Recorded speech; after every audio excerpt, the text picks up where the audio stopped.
nós temos aí alguns casos, né, que a gente verifica nítida e claramente a enorme necessidade do familiar de cuidado.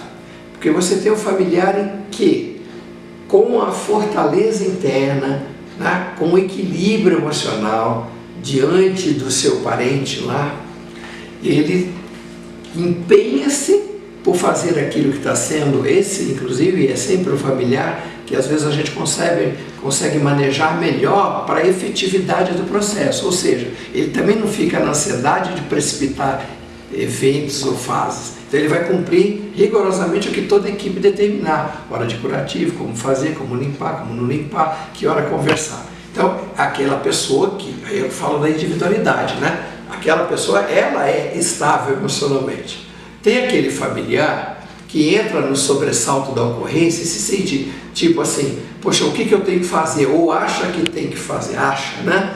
E porque às vezes até faz algumas coisas com o pensamento da ajuda, mas que às vezes dificulta a equipe no trabalho, né? Porque se sente que tem que fazer, que tem que fazer, que tem que fazer.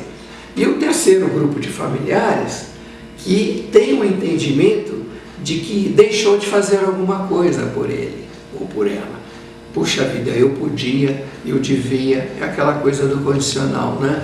Eu deveria, né? Eu não tinha pensado, já teve momentos que ele isso, que ela aquilo, aí eu não isso, eu não aquilo. E isso é gravíssimo, porque esse é aquele familiar que tem a necessidade enorme de cuidado do seu emocional para que não consolide tudo isso e fique com sentimento de culpa. Eu já conheci casos de familiar com desse tipo, dessa caixinha aí, dessa forma de comportar, em que foram medicamentos, sabe? De ter que ser medicado em nível de saúde mental, tamanha angústia, o sofrimento que vivia por conta do seu familiar acamado. Não é? Por quê? Porque não tinha esse arcabouço estrutural para suportar aquilo. E coisas do dia a dia, do cotidiano, né? Se é um casal, pode ter conflitos, isso é da natureza humana. Não é? Se é pai, é filho, mesma coisa, mãe, filho, irmãos, tudo isso é natural, é da convivência humana. E aí ele começa esse paciente, eu falo até que acaba se tornando um paciente, né? Esse familiar dessa terceira linha, olha, ele chega até o extremo, né, de dizer frases do tipo, né, eu tiraria alguma coisa de mim para que ele fique bom, para que ela fique boa. Né? Eu abri a mão de não sei o que para ela se recuperar, para ele se recuperar. Quer dizer, isso é o quê? É o extremo da própria negação, da autoestima muito baixa e o sentimento de culpa, né, de alguma forma. Então a gente encontra essas três linhas do paciente, aquele que está em equilíbrio emocional, e esse é o enorme familiar que nos ajuda no cuidado do paciente, porque se você disser assim, olha, isto aqui, ele precisa ficar aqui em cima. Quando você volta lá dali 15 dias na questão da saúde emocional, ou o cuidador que está lá todos os dias, ou o técnico de enfermagem, ou a fisioterapeuta que vai lá 3 vezes por semana, vai chegar lá e literalmente vai encontrar essa pastinha no mesmo lugar.